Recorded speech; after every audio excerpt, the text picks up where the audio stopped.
Existe uma história no Antigo Testamento que parece saída de um pesadelo. Um rei abandonado, um exército inimigo se aproximando, um Deus em silêncio, e uma mulher proibida, chamada na calada da noite para invocar um morto. Essa é a história de Saul e a médium de Endor. Mas a pergunta não é apenas se Saul realmente falou com Samuel depois da morte. A pergunta é mais profunda. O que um homem faz quando Deus para de responder? Saul foi o primeiro rei de Israel. Ele começou como alguém escolhido, ungido, levantado diante do povo. Mas, aos poucos, sua história foi se tornando uma sequência de medo, orgulho, desobediência e tentativas desesperadas de controlar aquilo que já estava escapando das suas mãos. Saul não caiu de uma vez.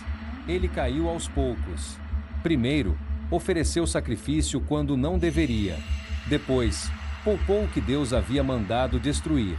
Mais tarde, perseguiu Davi, o homem que Deus já estava levantando em seu lugar. E quando o profeta Samuel morreu, Saul perdeu mais do que um conselheiro. Ele perdeu a voz que, durante anos, havia confrontado seus erros. Então chegamos a uma das noites mais sombrias da vida de Saul. Os filisteus estavam reunidos para a guerra. O exército inimigo era grande. O medo tomou conta do rei. A Bíblia diz que Saul viu o acampamento dos filisteus e seu coração estremeceu. Então ele fez o que muitos fariam no desespero. Tentou buscar uma resposta de Deus. Mas Deus não respondeu. Nem por sonhos, nem por Urim, nem por profetas. Silêncio. E talvez essa seja uma das partes mais assustadoras da história. Não é o grito do inimigo, não é a espada dos filisteus, não é a escuridão da noite. É o silêncio de Deus. Mas aqui existe um detalhe que muita gente passa rápido demais. A Bíblia não diz apenas que Saul teve medo. Ela diz que ele buscou o Senhor, mas o Senhor não lhe respondeu. Essa frase é pesada porque parece injusta à primeira vista. Afinal, se Saul procurou Deus, por que Deus não respondeu?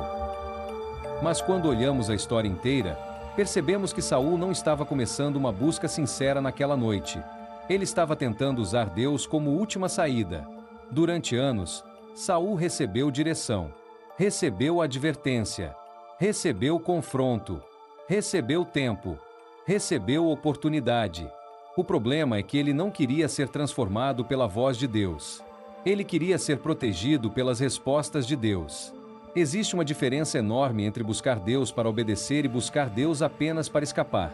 Saul não chega diante de Deus como um rei arrependido. Ele chega como um homem apavorado porque as consequências finalmente bateram à porta. E talvez essa seja uma das lições mais duras dessa passagem. O silêncio de Deus, às vezes, não começa quando Deus para de falar. Começa quando o homem passa anos se recusando a ouvir. Aqui a história fica ainda mais pesada. Saul havia expulsado os médiuns e adivinhos da terra. Isso estava de acordo com a lei, porque Israel não deveria buscar orientação nos mortos, em práticas ocultas ou em poderes espirituais proibidos. Mas quando Saul se vê encurralado, ele manda seus servos procurarem uma mulher que consultasse os mortos. Perceba a contradição. Quando estava no controle, Saul condenava aquela prática. Quando perdeu o controle, ele correu para ela. Essa é uma das marcas da queda espiritual de Saul. Ele não queria obedecer a Deus. Ele queria uma resposta que aliviasse seu medo. Saul se disfarça. O rei de Israel tira suas roupas reais e sai durante a noite acompanhado por 2 homens. Ele chega até uma mulher em Endor e pede: "Consulta para mim um espírito." A mulher desconfia. Ela sabe que aquela prática era proibida. Ela teme estar sendo enganada. Mas Saul faz um juramento e garante que nada acontecerá com ela. Então ele pede uma coisa específica: "Faze-me subir Samuel." Samuel, o profeta morto, o homem que havia ungido Saul, o homem que havia anunciado sua rejeição, o homem cuja voz Saul talvez quisesse ouvir mais uma vez. E aqui vale perguntar: por que Saul queria Samuel? Ele poderia pedir qualquer sinal, poderia tentar qualquer resposta, mas ele pede Samuel. Talvez porque Samuel representava o tempo em que Saul ainda tinha uma ponte com Deus. Samuel foi o homem que ungiu Saul quando ele ainda parecia pequeno aos próprios olhos.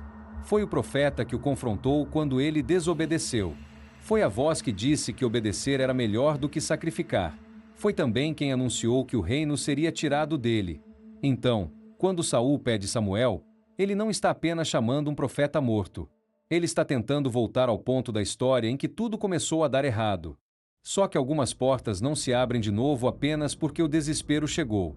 Saul queria a voz de Samuel, mas não queria a mensagem que Samuel sempre trouxe: obediência. E essa é uma tragédia comum. Muita gente sente saudade da voz que confrontava, mas continua rejeitando o confronto. Quando a mulher vê Samuel, ela grita. Esse detalhe é importante. A reação dela não parece a reação de alguém controlando um truque comum.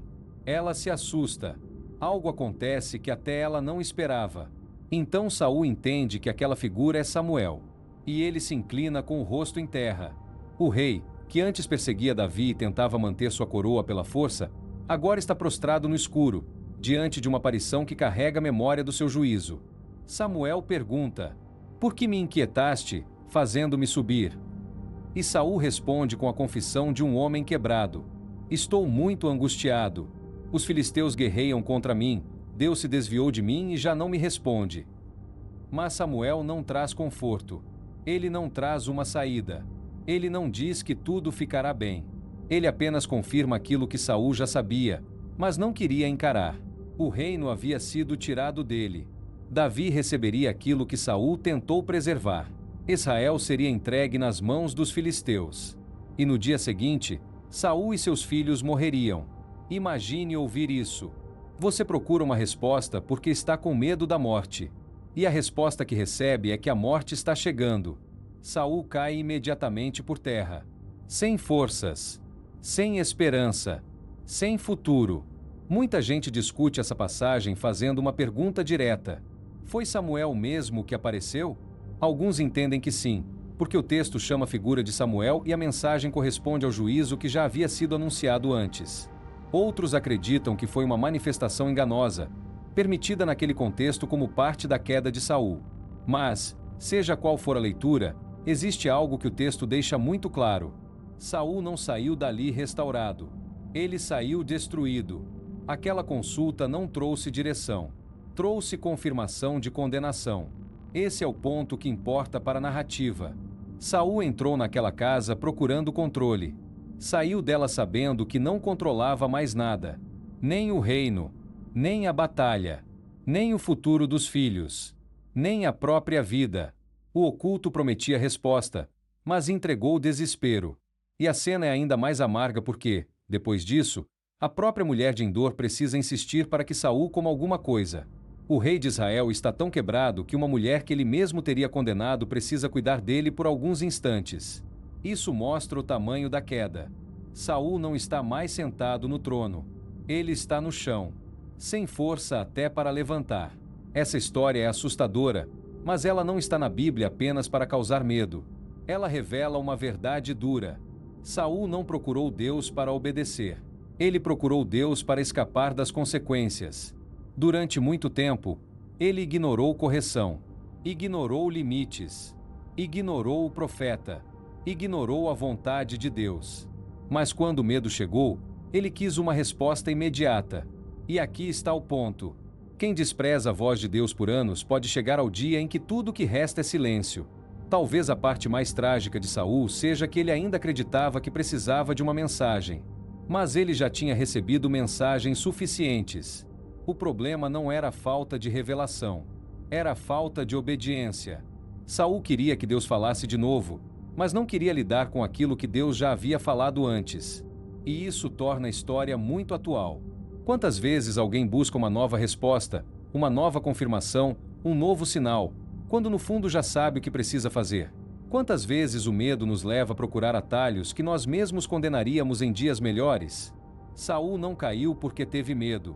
Ele caiu porque deixou o medo governar suas escolhas. A história de Saul incomoda porque não fala apenas de necromancia, guerra ou morte. Ela fala de um homem que começou bem e terminou longe. E esse é um medo real. Porque Saul não começou como vilão. Ele começou escondido entre as bagagens, talvez assustado com a grandeza do chamado. Começou sendo celebrado pelo povo. Começou vencendo batalhas. Começou com óleo sobre a cabeça e promessa diante dos olhos. Mas talento, posição e unção não substituem caráter. Saul tinha coroa, mas não tinha rendição. Tinha autoridade, mas não tinha domínio próprio. Tinha medo de perder o reino, mas não tinha temor suficiente para obedecer a Deus. E quando alguém protege a própria imagem mais do que protege a verdade, a queda pode ser lenta, mas quase sempre é profunda. Essa história pergunta a cada pessoa: o que você faz quando Deus te confronta? Você muda o caminho? Ou procura outra voz que diga aquilo que você quer ouvir? No fim, Saul sai daquela noite carregando uma sentença. No dia seguinte, a batalha acontece. Seus filhos morrem. Ele é ferido. E sua história termina de forma trágica. O primeiro rei de Israel, que começou sendo escolhido, termina derrotado, desesperado e distante da voz de Deus. Essa é a crônica de um homem que procurou os mortos porque já não sabia ouvir o Deus vivo. E agora fica a pergunta: Saul foi vítima do silêncio de Deus? Ou do próprio silêncio que ele criou ao passar a vida ignorando a verdade? Comente sua opinião. Deus abandonou Saul? Ou Saul já havia abandonado Deus muito antes daquela noite?